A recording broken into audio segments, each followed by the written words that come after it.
প্রথমেই নজর রাখবো এবার বাংলাদেশের খবরের দিকে। বাংলাদেশে ফের আক্রান্ত চিন্ময়ের আইনজীবী। আদালতে আইনজীবীকে হুমকি, ধাক্কাধাক্কি। আইনজীবী রবীন্দ্রনাথ ঘোষকে হুমকির অভিযোগ। ঠিক কি অভিযোগ উঠে আসছে জানবো আমাদের প্রতিনিধি কৃষাণুর থেকে। সান্নিক, প্রথমে যেটা বলে রাখি যে গতকাল এই ঘটনা হয়েছিল যে গতকাল রবীন্দ্র ঘোষ গিয়েছিলেন চিন্ময় কৃষ্ণ দাসের যে জামিনের মামলা আছে চট্টগ্রাম দায়রা আদালতে, সেই মামলাটা এগিয়ে আনার আবেদন জানিয়েছিলেন এবং সেই আবেদনের জন্য সেই আবেদন জানাতে তিনি আদালতে ঢুকেছিলেন এবং সেই সময় কিন্তু তাকে বিচারক বলেন যে তার কাছে ওকালতনামা নেই, অতএব এই জামিনের এগিয়ে আনার যে আর্জি সেটা গ্রাহ্য হবে না। এবং এরপরে একটি অন্য দৃশ্য দেখা যায় যে সমস্ত আইনজীবীরা তাকে মারতে উদ্যত হন, যারা বেশিরভাগ আইনজীবী চট্টগ্রাম আদালতে, এবং তিনি আক্রান্ত হন। এবং এরপরে আজকে তিনি ফের ওকালতনামা নিয়ে চট্টগ্রাম আদালতে যাবেন বলে জানা যাচ্ছে। তিনি ওই জামিনের আর্জি এগিয়ে আনার জন্য, জামিনের মামলা এগিয়ে আনার আর্জি জানাতে যাবেন। আজকে কি পরিস্থিতি দাঁড়ায় সেদিকে গোটা বিশ্বের। বেশ, ধন্যবাদ কৃষাণু। আমরা সারা দেশে সংখ্যালঘুদের মানবাধিকার লঙ্ঘনের ব্যাপারে আমরা তদন্ত করে থাকি আন্ডার দি ইন্টারন্যাশনাল প্রোটোকল। চিন্ময় প্রভুর মামলা সহ আরো কিছু আইনজীবীর বিরুদ্ধে যে কতগুলো মামলা নেওয়া হয়েছিল তাদের আইনগত সহযোগিতা করার জন্য আমি জজ সাহেবের কাছে যখন 3টে অ্যাপ্লিকেশন মুভ করতেছিলাম, আমার পিছন দিক দিয়ে দুই একজনে ধাক্কা দিয়েছে, আমি জানি না, তবে আমার ওদেরকে দেখলে আমি চিনতে পারবো। আজকে যদি এটা মুসলমানদের সমস্যা হতো আমি কিন্তু এগিয়ে আসতাম। আমি আশা করতে পারি নাই আইনজীবীরা কি করে সন্ত্রাসী করতে পারে। জজ সাহেবকে পর্যন্ত আজকে থ্রেট করছে, যার ফলে জজ সাহেব চেয়ার থেকে উঠে চলে গেছে। বাংলাদেশের সংখ্যালঘুদের উপর অত্যাচার নয়াদিল্লির চাপে শেষমেশ স্বীকার করল ঢাকা। বাংলাদেশ সরকারের প্রেস সচিব জানিয়েছেন, সংখ্যালঘুদের ওপর অত্যাচারের অভিযোগে 88টি মামলা হয়েছে, গ্রেফতার করা হয়েছে 70 জনকে। বিজেপির রাজ্য সভাপতি সুকান্ত মজুমদার অবশ্য এই তথ্য মানতে রাজি নন। তার দাবি, বাংলাদেশে সংখ্যালঘুদের ওপর অত্যাচারের ঘটনা এর থেকে অনেক বেশি হয়েছে।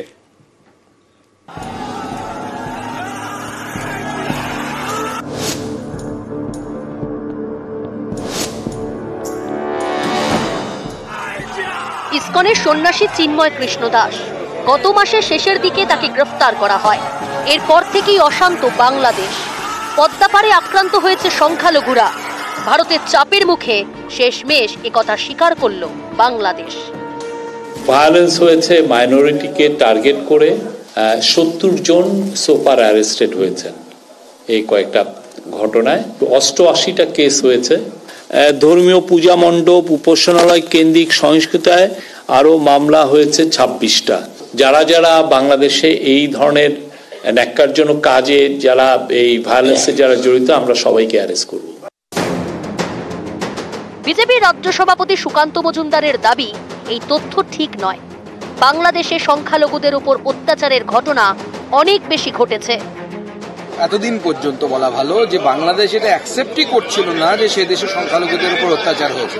কমসে কম তারা অ্যাকসেপ্ট করেছে, মেনে নিয়েছে যে অত্যাচারটা হয়েছে, কিন্তু যে সংখ্যাটা বলা হচ্ছে আমার মনে হচ্ছে সংখ্যাটা অত্যন্ত কম। এবং আমরা দেখেছি হাজারে হাজারে সংখ্যায় মানুষ হিন্দুদের বাড়ি জ্বালিয়েছে, বাড়িঘর ভেঙেছে। সেখানে মাত্র 70 জনকে গ্রেপ্তার করা মানে হচ্ছে ললিপপ ঝোলানো। এই ললিপপ চোষার জায়গায় আমরা নেই। ইসকনের সন্ন্যাসী চিন্ময় কৃষ্ণ দাসকে গ্রেফতারের পর থেকে অশান্ত বাংলাদেশ। সংখ্যালঘুদের মারধর, তাদের বাড়িতে আগুন, ভাঙচুর থেকে সংখ্যালঘুদের ধর্মীয় স্থানে হামলার নানা অভিযোগ। এ নিয়ে আগেই উদ্বেগ প্রকাশ করে বিবৃতি দেয় ভারত সরকার। পাল্টা ঢাকা বলে এটা তাদের অভ্যন্তরীণ বিষয়। এও দাবি করে ভারতীয় মিডিয়ায় বাড়িয়ে দেখানো হচ্ছে। এই প্রেক্ষাপটে সোমবার ঢাকায় দুই দেশের বিদেশ সচিব পর্যায়ের বৈঠক হয়। বৈঠকে কড়া বার্তা দেয় নয়াদিল্লি। বিদেশ সচিব জানান, সংখ্যালঘুদের উপর অত্যাচার নিয়ে বৈঠকে উদ্বেগ প্রকাশ করা হয়েছে। সংখ্যালঘুদের ধর্মীয় স্থানে হামলার প্রসঙ্গ বৈঠকে উঠেছে। বাংলাদেশের সংখ্যালঘুদের নিরাপত্তা এবং উন্নয়নের বিষয়ে ঢাকাকে গঠনমূলক পদক্ষেপ করার বার্তা দেন বিদেশ সচিব বিক্রম মিশ্রি। পাল্টা সেদিনও ঢাকা দাবি করে এটা তাদের অভ্যন্তরীণ বিষয়। আর ভারতে মিডিয়া যাতে এই বিষয়ে ভুল তথ্য না দেয় তা নিশ্চিত করার আবেদন জানায়। এর দুদিন পরেই সংখ্যালঘুদের উপর আক্রমণের কথা স্বীকার করতে হলো বাংলাদেশকে।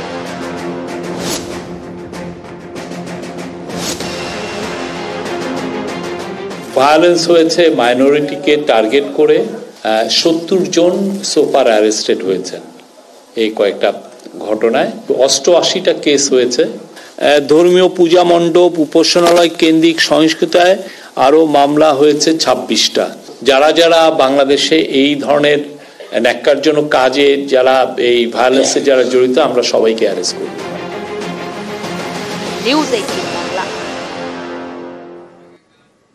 বাংলাদেশের এই পরিস্থিতির মধ্যে ইসকন ভক্তির জন্য হুমকি, আতঙ্কে বাংলাদেশ থেকে পালিয়ে পশ্চিমবঙ্গে নাবালিকা।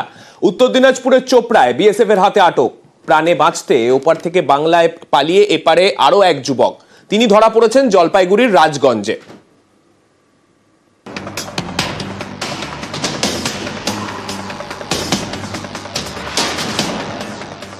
ইসকনের সন্ন্যাসী চিন্ময় কৃষ্ণ দাস, তাকে গ্রেপ্তারের পর থেকে উত্তাল বাংলাদেশ। বারবার উঠেছে সংখ্যালঘুদের ওপর হামলার অভিযোগ। আতঙ্কে সেদেশের সংখ্যালঘুরা।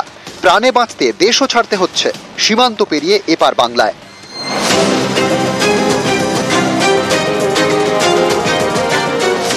উত্তর দিনাজপুরের চোপড়া ব্লকের ফতেপুর বর্ডার আউটপোস্ট। মঙ্গলবার রাতে এখানেই বিএসএফ এর হাতে আটক হয় এক নাবালিকা। তাকে চোপড়া থানার হাতে তুলে দেয় বিএসএফ। নাবালিকা দাবি করে তার বাড়ি বাংলাদেশের পঞ্চগড় জেলায়। তার পরিবার ইসকনের ভক্ত। এ কারণে তাকে বাড়ি থেকে তুলে নিয়ে যাওয়ার লাগাতার হুমকি দেওয়া হচ্ছিল। আতঙ্কে ভিটেমাটি ছেড়ে পালাতে বাধ্য হয়। জলপাইগুড়ির বেলাকোবায় আত্মীয়ের বাড়ি, সেখানে আশ্রয় নিতেই বাংলাদেশ ছেড়েছে। নাবালিকার থেকে ফোন নাম্বার পেয়ে তার আত্মীয়দের চোপড়া থানায় ডেকে পাঠায় পুলিশ। জিজ্ঞাসাবাদের পর নাবালিকাকে জেলা শিশু কল্যাণ সমিতির মাধ্যমে হোমে পাঠানোর ব্যবস্থা করা হয়। তো ওরা তো ওইদিকে, ও আমাদের ইসকনের ভক্ত বলে ও টর্চারিং করেছে, তারপরে ওকে কিডন্যাপ করবে। প্রাণ ভয়ে একটা মেয়ে এখন কি করবে, তার ও বাধ্য হয়ে তারপরে এখন ওদিকে থেকে কাকে দিয়ে যোগাযোগ করে মানে পাঠিয়েছে। জলপাইগুড়ির রাজগঞ্জ। মঙ্গলবার রাতে এখানে বিএসএফ এর হাতে ধরা পড়েন এক বাংলাদেশি যুবক। নিজের নাম জীবন বর্মন বলে জানান। দাবি করেন তার বাড়ি বাংলাদেশের রংপুর জেলার ঠাকুরগাঁওয়ে। বাংলাদেশের বর্তমান পরিস্থিতির জেরে প্রাণে বাঁচতে সেদেশ থেকে পালিয়ে এসেছেন বলে দাবি জীবন বর্মনের। একজন সনাতনী, আমাদের হিন্দুদের উপর অনেক টর্চার হচ্ছে, যার কারণে আমি বাংলাদেশ থেকে ইন্ডিয়াতে আসি। নিউজ 18 বাংলা। আমরা যেটা তৈরি করছি এবং তার পুরো ভিজুয়ালটা আপনারা মানুষের কাছে পৌঁছেছে, এবং এটা শুধু মনে রাখবেন বাংলার নয়, সারা বিশ্বের একটা আইকন হিসেবে থাকবে হাজার হাজার বছর ধরে। সুতরাং এটাকে সযত্নে রক্ষা করবেন, সকলে মিলে সযত্নে রক্ষা করবেন, এবং যাতে আরও বেশি করে সুন্দর হয় এটা আপনারা লক্ষ্য রাখবেন। এখন আপনাদের দায়বদ্ধতা, দায়িত্ব, কাজ আরও বেড়ে গেল। আমি ডিএমকে যেটা বলবো, ডিএম আমার পাশে আছে, যে সাংবাদিকদেরও একটুখানি ওদের একটা কোর গ্রুপ করে দেবো, যেটা হচ্ছে ওরাও টাইম টু টাইম ফিডব্যাক দেবে, এবং ওদেরও যদি কোনো ফিডব্যাক থাকে সেটা আমরা নেব, এবং ওদেরও এই কার্যে আমরা যেন ইনভলভ করতে পারি। কারণ পিআর তো করতেই হবে, সেখানে ওদের ছাড়া এটা হতে পারে না। ওদের প্রেস ক্লাবকে বলো, ওদের ওদেরকে একটাই প্রেস না, রিপোর্টার্স ফোরামও আছে। একদিন ওদের সাথে মিটিং করে নাও, চা খেয়ে নাও, নিয়ে ওদের সাথে কথা বলে ওরাও কীভাবে পিআর করতে পারে। আমরাও টাইম টু টাইম ছোটো কাগজগুলো, ইভেন জেলার, তারপরে ছোটো রেডিওগুলো, সেগুলোকেও কেবলগুলো কীভাবে আমরা প্রমোট করতে পারি সেটা আমরা দেখি। ঠিক আছে, ভালো থাকবেন। থ্যাংক ইউ দিদি, থ্যাংক ইউ।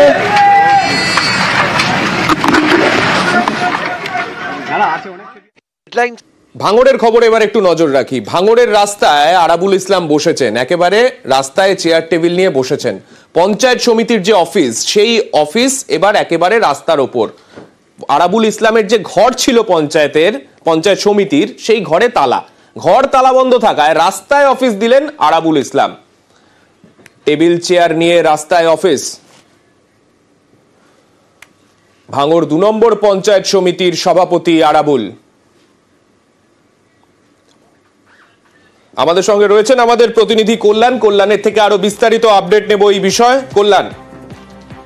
একেবারে চান্নিক জানিয়ে রাখি যে আরাবুল ইসলাম কিন্তু দীর্ঘদিন পঞ্চায়েত সমিতির সভাপতি হওয়ার পরও তিনি আসতে পারছিলেন না, কারণ হচ্ছে প্রথম 5 মাস তিনি জেলবন্দি ছিলেন, পরে 5 মাস তিনি কোর্টের নির্দেশে তিনি ভাঙড়ে ঢুকতে পারছিলেন না। ফলে এই 10 মাস পরে আবার যখন কোর্টের নির্দেশে পঞ্চায়েত সমিতিতে আসার দায়িত্ব পেয়েছেন বা অনুমতি পেয়েছেন, তারপরেই তিনি সপ্তাহে কিন্তু 2 দিন করে পঞ্চায়েত সমিতিতে আসছেন। কিন্তু এর আগে আমরা যে ছবি দেখেছি, তিনি পঞ্চায়েত সমিতিতে পুলিশি ঘেরাটোপে আসছিলেন এবং তারপরেই তিনি কিন্তু বিডিও অফিসের যে ঘর, বিডিওর যে ঘর, সেই বিডিওর ঘরে বসেই দায়িত্ব সামলাচ্ছিলেন। কিন্তু আজকে যখন তিনি যান তখন বিডিও ঘরে বসে তিনি তার কাজ করতে অসুবিধা হচ্ছে, তো বিডিও যিনি আছেন তারও কিন্তু কাজে অসুবিধা হচ্ছে, কারণ পঞ্চায়েত সমিতির সভাপতি তার ঘরে বসতে, ফলে দুজনেরই অসুবিধা হচ্ছে। সেই কথা মাথায় রেখে কিন্তু আজকে আরাবুল ইসলাম পঞ্চায়েত সমিতির ঢোকার মুখে যে রাস্তা, যে সিঁড়ি, সেই সিঁড়ির নিচেই কার্যত নিজের দপ্তর বসালেন। সেখানে পঞ্চায়েত সমিতির আরো বেশ কয়েকজন হচ্ছে কর্মাধ্যক্ষ এবং তারই পাশাপাশি জেলা পরিষদের 2জন সদস্যকে নিয়ে সেখানেই তিনি কার্যভার সামলাচ্ছেন। যদিও এই বিষয় নিয়ে কটাক্ষ করছেন হচ্ছে তারই বিপরীত পন্থী যারা আছে, অর্থাৎ শওকত মোল্লার অনুগামী যারা কর্মদক্ষ রয়েছে তারা, কারণ তারা বলছে কি যে আরাবুল ইসলামের জন্য ওপরে 3 তলার একটি ঘর কিন্তু বরাদ্দ করা হয়েছে, আরাবুল ইসলাম সেই ঘরে যেতে চাইছে না। এই বিষয় নিয়ে আরাবুল ইসলাম পরিষ্কার জানান কি যে বিগত 10 বছর ধরে তিনি পঞ্চায়েত সমিতির যে ঘর তিনি ব্যবহার করছেন, সেই ঘরটি খায়রুল ইসলাম শওকত মোল্লা অনুগামী তিনি তার অবর্তমানে সেই ঘর দখল করে রেখে দিয়েছে। ফলে সেই ঘর ফিরে পাওয়ার জন্য কিন্তু চেষ্টা চালাচ্ছে, আর যে সমস্ত সাধারণ মানুষজন আসছে তাদের অসুবিধা যাতে না হয় তার জন্য পঞ্চায়েত সমিতির নিচে তিনি দপ্তর চালাচ্ছেন। একেবারে ধন্যবাদ কল্যাণ।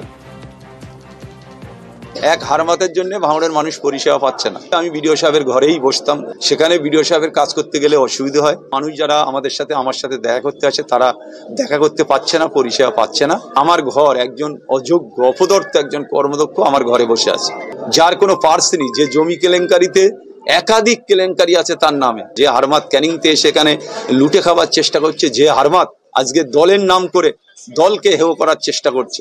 আজকে সেই হারমাতের বিরুদ্ধে আমাদের প্রতিবাদ, মানুষকে পরিষেবা দেওয়ার জন্য আমি বাইরে বসেছি।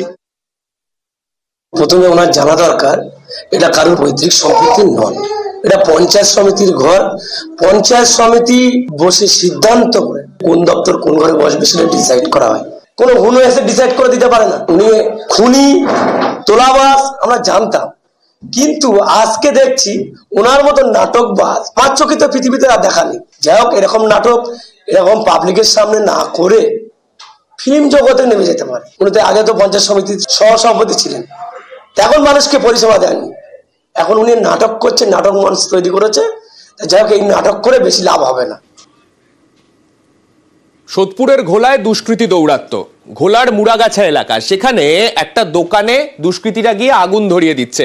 সেই ছবির সিসি ফুটেজ দেখতে পাচ্ছেন, সেই ঘটনার সময়ের ফুটেজ দেখতে পাচ্ছেন। দুষ্কৃতীরা রাতের অন্ধকারে এসে এইভাবেই অগ্নিসংযোগ করছে দোকানে।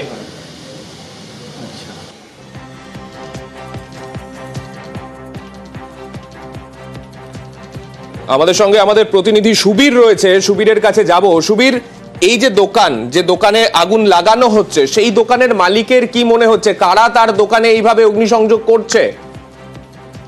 দেখো, সোদপুর গোলা মুড়াগাছা চরকতলা এলাকাতে এভাবেই কিন্তু একদম গভীর রাতে দুষ্কৃতীরা আসছে এবং এসে কিন্তু পায়ে হেঁটে এসে দোকানে পেট্রোল ঢেলে সেখানে কিন্তু দেশলাই দিয়ে আগুন ধরিয়ে দেয় এবং আগুন ধরিয়ে দিয়ে সেখান থেকে তারা চম্পট দেয়। এবং এই ছবি ধরা পড়েছে সিসিটিভি ক্যামেরা এবং সেই জায়গা থেকে এলাকায় একটা চাঞ্চল্য তৈরি হয়েছে। দোকান মালিক কিন্তু বলছেন যে তিনি প্রায় 34 বছর ধরে এখানে চায়ের দোকান চালাচ্ছেন, কারোর সাথে কিন্তু কোনো শত্রুতা নেই এবং কারা এই ধরনের ঘটনা ঘটালো সেটা কিন্তু তিনি হতবাক। এবং গোটা ঘটনার তদন্ত শুরু করেছে গোলা থানার পুলিশ এবং যেই দুষ্কৃতীরা এই আগুন লাগানো ঘটনা ঘটিয়েছে সিসিটিভি ফুটেজ দেখে তাদের কিন্তু বিভিন্ন জায়গায় খোঁজার তল্লাশি চালাচ্ছে গোলা থানার পুলিশ। বেশ, ধন্যবাদ।